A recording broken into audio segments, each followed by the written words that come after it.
Hello guys, good morning, welcome to my channel and it's me again, ang inyong chismosong kaalda vlogger. So gusto ko munang magpasalamat sa inyong lahat sa mga walang sawang tumatangkilik, nanonood, sumusuport at sumusubaybay ng mga content ko araw-araw dito sa aking channel. So eto wag ninyong babaktawan o lalaktuan tong ating topic ngayong araw. I'm sure na hindi ninyo pagsisisihan na pinanood nyo to mula umpisa hanggang hulihan, and syempre i-share nyo to para mas lalong lumaganap, okay? So happy main day sa ating lahat. So yung iba papasok na sa school, yung iba papasok na sa trabaho. So eto God bless us all. Eto na, dumako na tayo sa ating main topic for today's video. Mismong sa bibig ni Alden Richards noon at hanggang ngayon na hindi niya nakita sa other love teams niya na Luis de los Reyes, Lendy Yusuf, Julian San Jose, whatever, 'di ba? Na naka-love team niya, hindi niya nakita yung nakita niya noon at ngayon kay Maine Mendoza. So, ito na guys, watch this. Mamaya ipapaliwanag ko sa inyo ng buong buo. So, ito na guys, watch this. Hindi ko na chance to be is how she can always lend herself, not an ear, but herself to me whenever I need.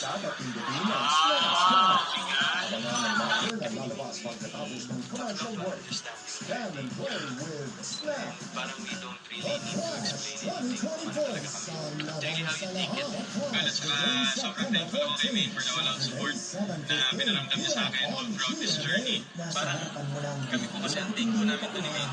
Mas luwas na kakaintindihan po kami dalawa sa mga ginagawa namin. Okay po kami.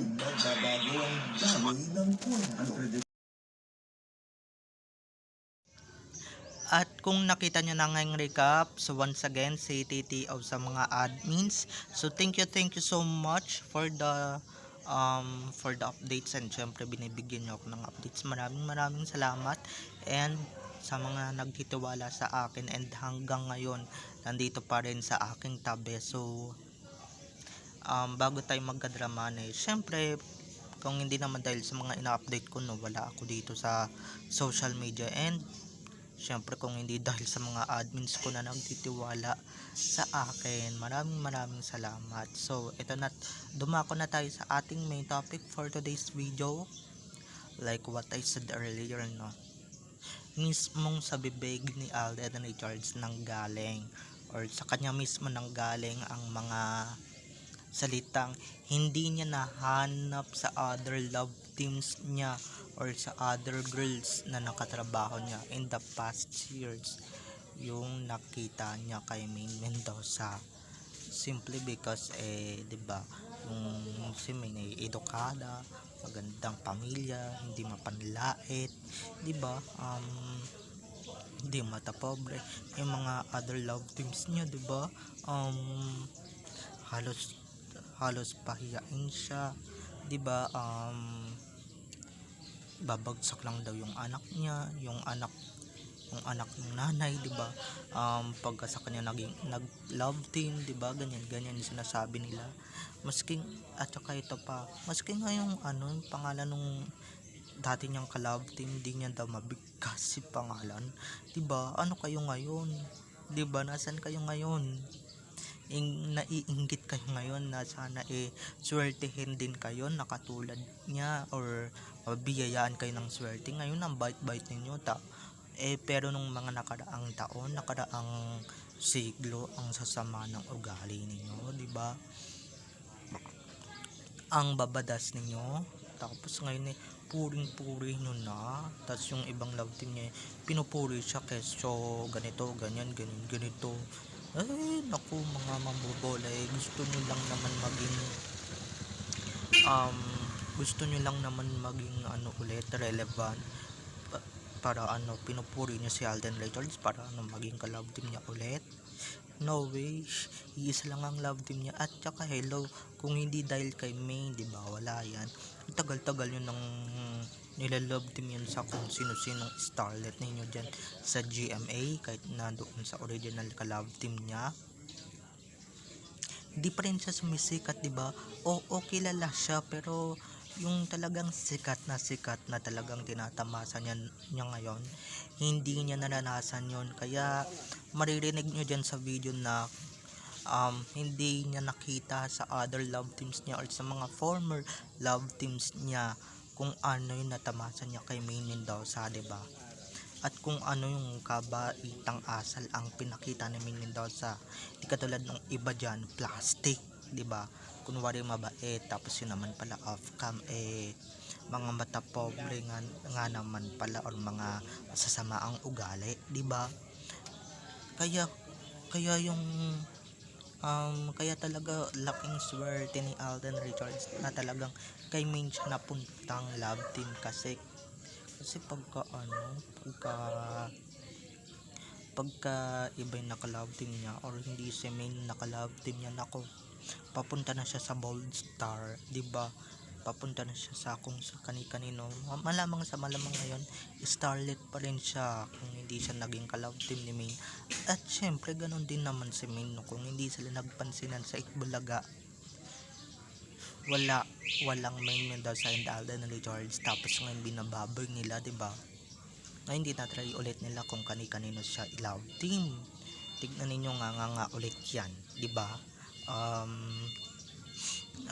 At saka pinapalabas na may gusto siya kahit wala naman talaga, di ba? At sinabi nga ni Alden, work is work. Kaya yung mga umaasa dyan, huwag na kayong umasa, okay? Dahil nga nakakamatay ang umasa and nakakabaliw ang umasa, 'di ba? At saka may nakita akong video, ilalabas ko 'yon, na may caption na ganito, ganyan, ganito.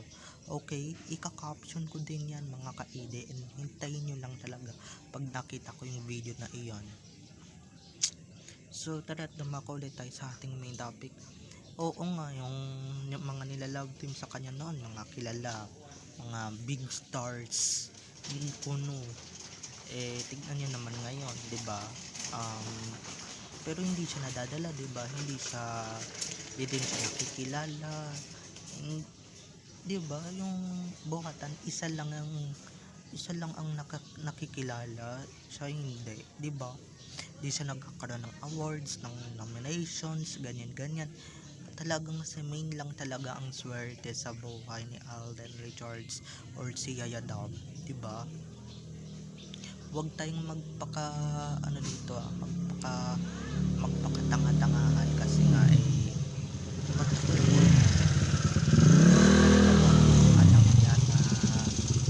tagal na natin alam yan na si Main talagang pinakaswerte sa buhay ni Alden Richards or lucky charm ni Alden Richards, hindi ba? Ito, nagsasabi lang ako ng totoo, pero kung may matatamaan, di matamaan kayo, di ba? Wala naman akong pakialam kahit na matamaan kayo Totoo naman yung sinasabi ko di ba? 10 na atin naka-love team ni Alden Richards noon. Hindi ko na lang bilangin kung sino-sino. Hindi naman nila nadala si Alden, di ba? Nung dumating si Main Mendoza noong 2015, boom! Nag-boom ang career niya, di ba? Lahat ng kasabayan niya noon sa Twin Academy, sa Twin Hearts, na pag-iwanan na niya, 'di ba?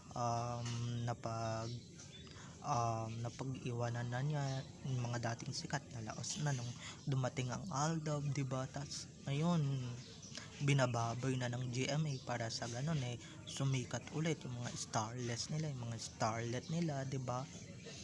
Mga manggagamit, 'di ba? Kung sino naman yung sikat, siya naman yung ginagamit, pero hindi sa panahon ngayon. Kung noon sa ni Richard Gutierrez nadadala si Rian Ramos at kung sino-sino yung mga nagiging ka-love team niya, ngayon sa panahon ni Richard Fulkerson Jr. wala nang nadadala na ka-love team niya, 'di ba? Walang chemistry, walang ka sweetness, hindi katulad pag kasi Main talagang naka-partner niya, pero wala tayong magagawa, 'di ba? Sinira ng networks nila yung love team, and syempre yung nila, yung yung yung ano nila, love team, and syempre yung fandom nandito pa rin, nakikipaglaban pa rin tayo ng bonggang bongga. Kaya guys, sad to say, antabayanan nyo lang yung mga susunod ko pang i-updates and i-upload dito sa aking social media account. Kung hindi pa kayo nagsusubscribe, mag-subscribe na kayo, and syempre wag ninyong kalimutan na i-click ang notification bell para sa ganon ma-notified kayo sa mga susunod ko pang i-upload na mga videos patungkol kina Main at Alden, and syempre patungkol sa kanilang mga buhay-buhay inside or outside man yan sa showbiz. Okay? So bye-bye na mga ka-ADN. I love you all. Have a nice day. Keep safe and God bless. Bye-bye. Enjoy watching.